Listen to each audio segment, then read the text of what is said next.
তা সারা রাত থাকবে। এখানে যে সোনার বাক্সটি রাখা আছে তার দায়িত্ব তোমাদের দুজনের।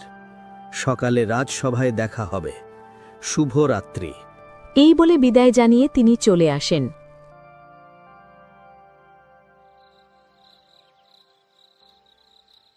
নীরব ঘর, মাঝে শুধু সোনার ঝিলিক। নীরা এক কোণে চুপচাপ বসে আছে। কামিনীর চোখ বারবার সোনার দিকে যায়।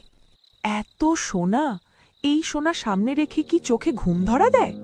তাছাড়া এই নীরা তো একটা গাধা, ও তো এগুলো ছুঁয়েও দেখবে না। কেউ তো আর দেখছে না, একটু নিলে কে জানবে। রাত গভীর হলে কামিনী আস্তে করে উঠে দাঁড়ায়। বাক্সটি থেকে কয়েকটি সোনার মুদ্রা নিয়ে নেয়। এই সোনা এখন আমার, কেউ জানতেও পারবে না আমি এগুলো নিয়েছি।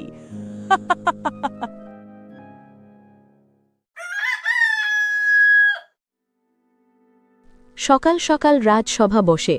সোনার বাক্সটি আনা হয়েছে। সোনা কিছু কম। ওজন করে দেখা গেছে কিছু সোনা এখানে নেই। তোমাদের মধ্যে কে নিয়েছ? মহারাজ, আমি নই। সারা রাত নীরা জেগেছিল, নিশ্চয়ই ওই নিয়েছে। মহারাজ, আমি কিছু নেইনি, বিশ্বাস করুন। রাজা গভীরভাবে তাকান, কিন্তু কিছু বলেন না। এই বিষয়ে পরে কথা বলা হবে। পরবর্তী পরীক্ষার জন্য প্রস্তুত হয়ে থাকো। কামিনী মনে মনে হাসে আর ভাবে যে এই পরীক্ষায় তো ওই জিতবে। এইদিকে রাজাও মনে মনে খুশি, তার পরিকল্পনা মাফিক সবকিছু হচ্ছে ভেবে। অতীতে দেখা যায়, রাতের আগেই রাজা এক বিশ্বস্ত প্রহরীকে ডেকে বলছেন, ওই ঘরে গোপনে নজর রাখবে, কেউ যেন কিচ্ছু বুঝতে না পারে। তুমি চুপচাপ সবকিছু দেখবে, কিন্তু কাউকে কিছু বলবে না। যথা আজ্ঞা মহারাজ।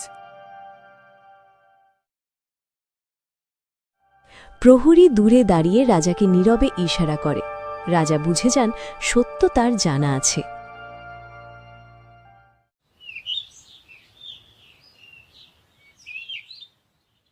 এবার তোমাদের দ্বিতীয় পরীক্ষার পালা।